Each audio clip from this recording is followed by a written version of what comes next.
कोई आदमी जंगल में लकड़ियां काट रहा था और वो आवाज़ें मोटी शाखों पर कुल्हाड़ा चलाने की थीं। मैंने थैला कंधे पर लटकाया और इस आवाज़ की तरफ चलने लगा। मुझे मायूसी नहीं हुई। वो एक अधेड़ उम्र दुबला पतला सा आदमी था जो कीकर के एक सूखे हुए दरख्त पर कुल्हाड़ा चला रहा था। मैं दरख्तों की आड़ में छुपा इस तरफ देखता रहा और जब इस एक शख्स के अलावा आसपास कोई और दिखाई नहीं दिया तो मैं दरख्तों की आड़ से निकलकर इस तरफ चल पड़ा। मैं भी चंद गज दूर ही था कि इस शख्स ने मुझे देख लिया और इसका हाथ रुक गया। शायद मेरे हुलिये ने इसे कुछ परेशान कर दिया था। इसने कुल्हाड़ा दोनों हाथों में इस तरह पकड़ रखा था जैसे किसी भी लम्हे मुझ पर हमला कर दे। डरो नहीं, मैंने हाथ उठाते हुए कहा। मैं कोई चोर डाकू नहीं हूँ, तुम्हें मुझसे कोई खतरा नहीं है, मैं तुम्हें कोई नुकसान नहीं पहुंचाऊंगा। इसने मुझे निहत्था देखकर कुल्हाड़ा तो नीचे कर लिया, लेकिन इसकी आंखों में शदीद किस्म की उलझन बदस्तूर थी। मैंने आगे बढ़ते हुए इधर उधर देखा। बाएं तरफ टाली के दरख्त के तने के करीब एक छोटी सी मटकी रखी हुई थी। वो दरख्त की शाख पर एक पोटली टंगी हुई थी। मैं गैर इरादी तौर पर इस तरफ बढ़ गया, झुक कर मटकी उठाई और इसमें 4-5 गैलन के करीब पानी मौजूद था। मैंने मटकी मुंह से लगा ली और इसे होंठों से इस वक्त अलग किया जब तक मेरी प्यास नहीं बुझ गई। मैंने मटकी नीचे रख दी और इस शख्स की तरफ देखने लगा जो मेरे करीब आ गया था। माफ़ करना यार, मैंने कहा, बड़ी ज़ोर की प्यास लगी हुई थी, तुमसे पूछे बगैर पानी पी लिया। कोई गल नहीं जी, पानी की क्या बात है, वो शख्स बोला। वैसे तुम कौन हो भाई, यहाँ क्या कर रहे हो? तुम इधर के रहने वाले तो नहीं लगते। रहने वाला तो मैं इधर का ही हूँ पर अजनबी बन गया हूँ, मैंने कहा। वो मेरी बात नहीं समझ सका था। इसकी आंखों में उलझन बढ़ गई। वैसे तुम कौन हो, कहाँ से आए हो? वो मुसल्ली था। मुझे याद आ गया कि गांव के दूसरी तरफ 300-400 गज के फासले पर मुसल्लियों के चंद झोंपड़े थे। ये लोग बरसों से वहाँ रह रहे थे। शायद हमारे पुरखों के वक़्त से वहाँ आबाद थे, मगर इनके झोंपड़ों की तादाद में इजाफा नहीं हुआ था। इसकी वजह शायद ये थी कि इनके यहाँ कोई लड़का जवान होता तो नौकरी की तलाश में शहर चला जाता। कसूर शहर और इसके नवा में वाक़या टेंडर्स में काम करने वालों की ज़्यादा मुसल्लियों पर ही तादाद मुश्तमिल थी। जो मुसल्ली गांव के करीब झोंपड़ों में रिहाइश पजीर थे, वो गांव में कमी कमार का काम करते थे। फसल की कटाई के वक्त भी यही काम लोग किया करते थे। कालू नामी इस मुसल्ली का ताल्लुक भी इसी बस्ती से था। मेरा नाम कालू कलियार है। मेरा एक काम कर यार कालू, मैंने तकरीबन 1 घंटे की गुफ्तगू के बाद इसे एतमाद में लेते हुए कहा। मोहम्मद रमज़ान को जानते हो ना? रमज़ान वही ना जिसके सामने का एक दांत टूटा हुआ है, कालू बोला। ये तो मुझे नहीं मालूम कि इसका दांत टूटा हुआ है और ये दांत कब और कैसे टूटा था, लेकिन इसकी बीवी नरगस ने मुक्का मारकर दांत तोड़ा था इसका। कालू ने मेरी बात काट दी। तो फिर वही होगा, इसकी बीवी का नाम नरगस ही है, मैंने कहा। तूने नरगस को मेरा एक पैगाम देना है, मगर इस तरह के किसी को पता न चले। बात तुम रमज़ान की कर रहे थे और पैगाम इसकी बीवी को देना चाहते हो, क्या चक्कर है? वो मुझे घूरने लगा। कोई चक्कर नहीं यार, वो मेरे गांव की रहने वाली है, मैंने जवाब दिया। अच्छा ये बात है, कालू का लहजा मायने खेज था। इसलिए तो मैं कहता था कि वो हर दूसरे तीसरे महीने रायवेंड क्यों भागी जाती है। तुम भी रायवेंड से ही आए हो ना? आया तो मैं रायवेंड से ही हूँ, लेकिन वो बात नहीं है जो तुम समझ रहे हो, मैंने जवाब दिया। और फिर कालू को समझाने लगा कि मैं क्या चाहता हूँ। कालू की बातों से ये दिलचस्प इंकशाफ भी हुआ कि रायवेंड में नरगस का कोई मुआशका चल रहा है। शादी को अगरचे कई साल हो चुके हैं, लेकिन ये बात ख़त्म नहीं हुई और अब भी अपने आशिक से मिलने रायवेंड जाती रहती है। इस वक्त 4 बजने वाले थे। धूप अगरचे अब भी बहुत तेज़ थी, लेकिन दरख्तों के साए में गर्मी की शिद्दत का एहसास नहीं हो रहा था। ठीक है ना जी भाई, कालू ने मेरी हकीकत जानकर गहरा सांस लेते हुए कहा। मैं शाम का अंधेरा फैलने के बाद इसे लेकर आऊँगा और तुम यहीं रुकना, कहीं इधर उधर मत जाना। मैं इधर खंडरों में होऊंगा, मैंने एक तरफ इशारा किया, और तुम पानी की यह मटकी यहीं छोड़ जाओ। नरगिस से कहना कि मेरे लिए कुछ खाने को भी ले आए। यार तुमने पहले नहीं बताया, मुझे भी बातों में ख्याल नहीं रहा। इसने कहते हुए उठकर दरख्त की शाख पर टंगी हुई पोटली उतार ली। मैं अपने लिए रोटी लेकर आया था, लो ये तुम खा लो और अब मैं चलता हूँ। शाम का अंधेरा फैलने के बाद आऊँगा नरगिस को साथ लेकर। इसने पोटली मेरे सामने रख दी, अपना कुल्हाड़ा उठाया और मेरी तरफ देखता हुआ नदी की तरफ जाने वाली पगडंडी पर चलने लगा। मुझे इस वक्त बड़ी ज़ोर की भूख लग रही थी। मैंने पोटली खोल ली, इसमें 2 रोटियां थीं और आम का अचार था। मुसल्लियों को नीच जात समझा जाता है। गाँव देहातों में तो फिर भी इनसे ऊपर के काम करवा लिए जाते हैं, लेकिन आमतौर पर इन्हें भंगियों की तरह दूर ही रखा जाता है।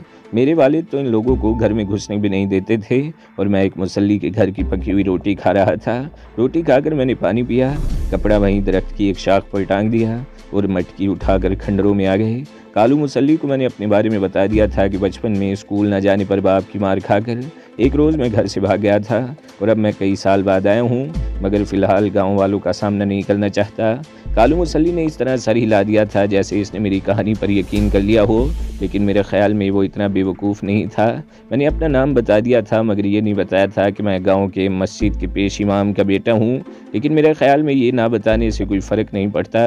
वो यकीनन समझ गया होगा कि मैं दरहकीकत कौन हूँ। मुझे बहरहाल रिस्क तो लेना ही था। कालू मुसल्ली को मैंने एक माकूल रकम का लालच दिया था और मुझे तवक्का थी कि फ़िलहाल मुझे इससे कोई ख़तरा नहीं है। सूरज ढल जाने के बाद गर्मी की शिद्दत में बड़ी हद तक कमी आ गई थी। मैं खड्डरों में ज़मीन पर लेटा वक्त गुजरने का इंतज़ार करता रहा। बिलाखिर सूरज गुरूब हो गया और शाम का अंधेरा फैलने लगा। अंधेरा बतदरीज गहरा होता गया। मेरे कान की सियाहट पर लगे हुए थे। हवा से पत्तों की खड़खड़ाहट की आवाज़ भी सुनाई देती तो मैं चौंक कर इस तरफ देखने लगता। वक्त गुजरता रहा और मेरी बेचैनी बढ़ती रही। गांव की तरफ से इशा की अजान की आवाज़ सुनाई दी तो मेरी परेशानी कुछ और बढ़ गई। दिल में तरह तरह के ख्यालात रहे थे। नरगस ने कालू मुसल्ली की बात पर यकीन किया था या नहीं, या कालू ही तो मुझे किसी जाल में फांसने की कोशिश नहीं करेगा। आधा घंटा और गुजर गया और फिर खुश्क पत्तों और झाड़ियों की चटकने की आवाज़ सुनकर मैं चौंक कर इस तरफ देखने लगा। दरख्तों में मध्यम सी रोशनी भी हरकत करती हुई दिखाई दे रही थी। वो गालबन पेंसिल टॉर्च थी जिसका हाला इधर उधर गर्दिश कर रहा था। रोशनी के इस मध्यम से हाले के पसी मंजर में दो इंसानी हियोले हरकत करते हुए नजर आ रहे थे। मैं बड़ी आहिस्तगी से अपनी जगह से उठकर एक शकीस्ता दीवार की आड़ में छुप गया ताकि अगर कोई गड़बड़ हो तो अपने बचाव का कोई बंदोबस्त कर सकूं। वो दोनों साए मुझसे चंद गज के फासले पर रुक गए। रोशनी का हाला इधर उधर हरकत कर रहा था और फिर एक सरगोशियाना आवाज़ सुनाई दी। वो कालू मुसल्ली की आवाज़ थी। मैंने फौरी तौर पर कोई जवाब नहीं दिया और जब मुझे यकीन हो गया कि इन दोनों के साथ तीसरा कोई और नहीं है तो मैं आड़ से निकल कर सामने आ गया। वो नरगिस थी। पेंसिल टॉर्च की मध्यम रोशनी में इसके चेहरे के नकूश साफ दिखाई दे रहे थे।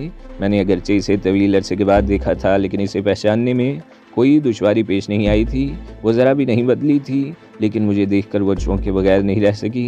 ये क्या हालत बना रखी है तुमने अपनी? वो बोली। कहाँ गायब रहे तुम इतना अरसा? यहाँ मैं तफसील से बात नहीं कर सकता, मैंने कहते हुए किनखियों से कालू की तरफ देखा।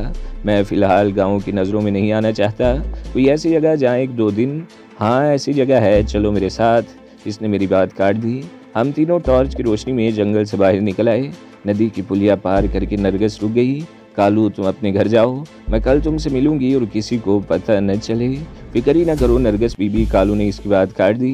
किसी को पता ही नहीं चलेगा कि तुमसे कोई मिलने आया था। कालू मुसल्ली दूसरी तरफ मुड़ गया और मैं नरगिस के साथ दूसरी तरफ चलने लगा। हम गांव के ऊपर से होते हुए खेतों की तरफ निकल गए और आखिरकार मवेशियों के एक बाड़े के करीब पहुंचकर रुक गए। तुम्हें याद है पहले यहाँ चौधरी शरीफ का डेरा हुआ करता था? नरगिस ने मेरी तरफ देखते हुए कहा। इसने आगे एक जगह ट्यूबवेल लगवाया है, डेरा भी इसके करीब ही बना लिया है। ये जगह अब वीरान हो गई है। यहाँ रमज़ान कभी कभी मवेशी बांध लिया करता है। इत्तफाक से पिछले 4-5 दिन से वो यही मवेशी बांध रहा है। यहाँ कौन होगा, मैंने पूछा। रमज़ान अकेला ही होता है, नरगिस ने जवाब दिया। हम बाड़े के करीब पहुँचे ही थे कि चार दीवारी के अंदर कुत्ते के भौंकने की आवाज़ सुनाई दी। कुत्ता दूर से दौड़ता हुआ लकड़ी के गेट के करीब आकर रुक गया। नरगिस ने इसे डांटा तो वो खामोश हो गया। थोड़ी देर बाद एक आदमी भी लालटेन उठाए इस तरफ आता दिखाई दिया। कौन है भाई? इसकी मरियल सी आवाज़ सुनाई दी। मैं हूँ, गेट खोल, नरगिस ने जवाब दिया। गेट ज़्यादा ऊंचा नहीं था। रमज़ान ने करीब आकर लालटेन ऊपर उठाई। मुझे देखकर इसकी आंखों में उलझन सी तैर गई। इसने लालटेन नीचे कर ली और अंदर से गेट का कुंडा खोल दिया। इसको साल ले आई तू? कौन है ये? इसने एक तरफ हटते हुए पूछा। इसके करीब खड़ा हुआ कुत्ता मेरी तरफ मुंह उठाए गुर्राने लगा। नरगिस ने इसे एक बार लात मार दी। कुत्ता च्याऊं च्याऊं करता हुआ एक तरफ भाग गया। अंदर चलो, बताती हूँ ये कौन है, नरगिस ने जवाब दिया। बाड़े में 2-3 बैल और 5-6 भैंसें बंधी हुई थी। हम इनके करीब से गुजरते हुए पिछली तरफ एक कमरे में दाखिल हो गए। बाड़े में ये कच्ची इमारत गालबन 3 कमरों पर मुश्तमिल थी और ये एक कमरा रिहाइश के लिए इस्तेमाल हो रहा था। कमरे में 2 झलंगा सी चारपाइयाँ बिछी हुई थी। एक पर तो मैला सा खेस बिछा हुआ था, जबकि दूसरी चारपाई पर कुछ नहीं था। तुम यहाँ बैठो, मैं घर से रोटी और तुम्हारे लिए कुछ चीज़ें लेकर आती हूँ। नरगिस ने मुझे मुखातिब करते हुए एक चारपाई की तरफ इशारा किया। फिर रमज़ान की तरफ देखकर बोली, तूने इसे पहचाना नहीं जानी? ये नाजी है, खाला कलसूम का बेटा जो। और रमज़ान ने इसके बाद काट दी। तुम इसे यहाँ क्यों ले आई हो? अगर पुलिस को पता चल गया तो? अगर तुमने गांव के किसी शख्स को इसके बारे में बताया तो इसका तो शायद कुछ न बिगड़े, लेकिन तुम्हें मैं पुलिस के हवाले कर दूंगी, नरगिस ने गुर्राते हुए कहा। रमज़ान सहम सा गया। मैंने इसकी तरफ देखा और मेरे होंठों पर बेख्तियार मुस्कुराहट आ गई। इसका सामने का एक दांत टूटा हुआ था। मैं आधे घंटे में वापस आती हूँ, नरगिस ने इसकी तरफ देखते हुए कहा। तो इसका मुंह हाथ धुला और अपना खुस्सा इसे दे दे। इस मरतबा रमज़ान ने ज़ुबान नहीं खोली। नरगिस मेरी तरफ देखकर मुस्कुरा दी और फिर मज़ीद कुछ कहे बगैर बाहर चली गई। मैं भी रमज़ान के साथ कमरे से बाहर आ गया। दाएं तरफ ज़रा आगे दीवार के साथ हैंड पंप लगा हुआ था। नल के नीचे पुख्ता खुरा भी बना हुआ था। रमज़ान पंप का हैंडल चलाता रहा। मैंने मुंह हाथ धोकर कीचड़ में आलूदा पैर भी धोए और रमज़ान का कुस्सा पहन लिया और कमरे में आ गया। मेरी बात का बुरा मत मानना नाजी, वो मेरे सामने दूसरी चारपाई पर बैठ गया। तुमने यहाँ वापस आकर बड़ी गलती की है। जब तुम शुजा को कत्ल करके कसूर से भागे थे तो पुलिस कई बार यहाँ आई थी। हमारा तुमसे कोई ताल्लुक नहीं था, लेकिन पुलिस वालों को पता चल गया था कि तुम हमारे रिश्तेदार हो। हमारी बिला वजह खींचातानी होती रही। अब तुम फिर यहाँ आ गए हो। अगर किसी पिंड के बंदे को पता चल गया तो पुलिस को भी मालूम होने में देर नहीं लगेगी। हम एक बार फिर मुसीबत में फंस जाएंगे। इस मरतबा तुम लोग किसी मुसीबत में नहीं फंसोगे, मैंने जवाब दिया। सिर्फ एक आदमी जानता है कि मैं यहाँ आया हूँ, वो अपनी ज़ुबान नहीं खोलेगा। वैसे मैं सिर्फ कल का दिन यहाँ रहूँगा, कल शाम से पहले यहाँ से चला जाऊँगा। वो कौन है, किसको पता है तेरे बारे में, रमज़ान ने पूछा। कालू मुसल्ली, मैंने जवाब दिया। वो अपनी ज़ुबान नहीं खोलेगा, तुम अपनी ज़ुबान बंद रखना। कालू मुसल्ली, इसने ज़ेरे लब ये नाम दोहराया। इसके पेट में तो कोई बात नहीं रहती, तुम्हें यकीन है कि वो अपनी ज़ुबान बंद रखेगा? हाँ, मैंने सर हिलाया। इसकी फ़िक्र तुम मत करो, तुम अपना ख्याल रखना। रमज़ान जवाब देने के बजाय खामोशी से मेरी तरफ देखता रहा। थोड़ी देर बाद नरगिस भी वापस आ गई। इसने 2 पोटलियाँ उठा रखी थीं। एक में खाना बंधा हुआ था और दूसरे में मेरे लिए कपड़े थे। इसने दूसरी पोटली खोल कर कपड़े मेरे सामने रख दिए।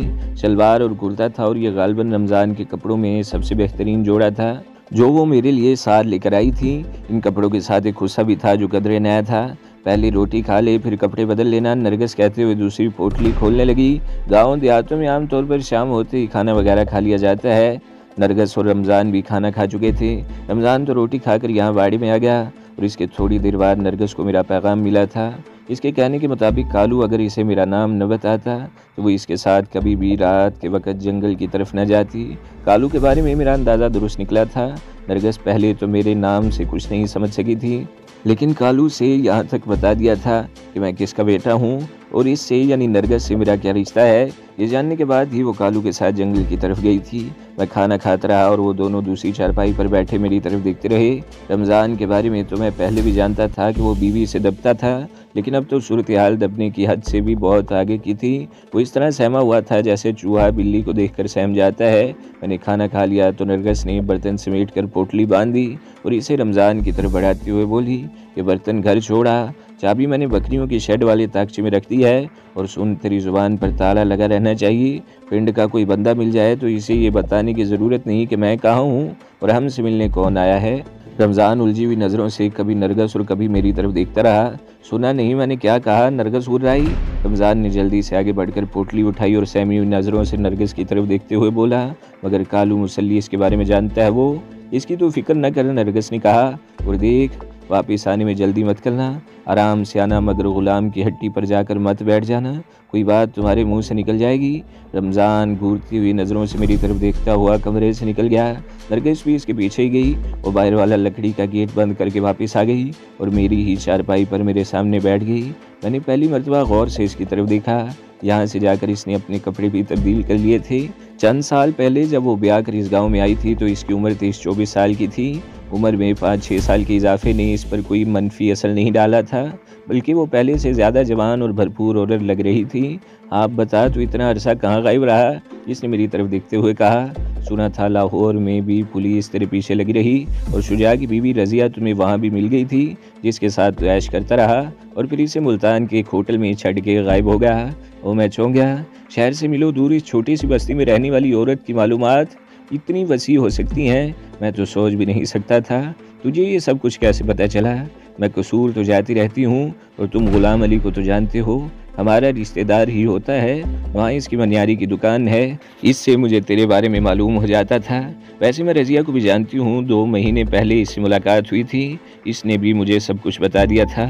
लाहौर में, नरगिस ने जवाब दिया। आजकल इचरे में रह रही है और ऐश कर रही है। किसके साथ? मैंने सवालिया निगाहों से इसकी तरफ देखा। रहती तो अकेली ही है, लेकिन पता नहीं किन किन लोगों से इसका मिलना जुलना है। शानदार कोठी है, कार है और दौलत की भी इसके पास कमी नहीं लगती। नरगिस ने जवाब दिया। ये मेरे लिए सनसनीखेज़ इतला थी। मैंने रज़िया को जब मुल्तान के होटल छोड़ा था तो इसके पर्स से भी पैसे निकाल लिए थे और मेरा ख्याल था कि वो होटल वालों के हद पे चढ़ गई होगी, मगर नरगिस तो एक नई कहानी सुना रही थी। तुम इसे कैसे जानते हो? मैंने नरगिस को घूरा। जब तुम कसूर से भागे थे तो शहर का बच्चा बच्चा इससे वाकिफ हो गया था। इन दिनों पुलिस ने भी इसे बड़ा तंग किया था और वो अपना मकान बेचने की कोशिश कर रही थी और इत्तेफाक से ये मकान गुलाम अली ने ही ख़रीदा था। जिस दिन मकान का सौदा हुआ था मैं भी वहीं थी और इस तरह रज़िया को पता चल गया था कि मैं तुम्हारी खालाजाद हूँ। इसके बाद भी वो एक मरतबा कसूर आई थी। इस वक्त भी मेरी इससे मुलाकात हुई थी और 2 महीने पहले मैं लाहौर गई थी। वहाँ नारकली में इससे मुलाकात हो गई। इसने मुझे पहचान लिया और मुझे कार में बिठाकर अपने घर ले गई। इसके बाद भी वो एक मरतबा कसूर आई थी। इस वक्त भी मेरी इससे मुलाकात हुई थी और 2 महीने पहले मैं लाहौर गई थी। वहाँ नारकली में इससे मुलाकात हो गई। इसने मुझे पहचान लिया और मुझे कार में बिठाकर अपने घर ले गई।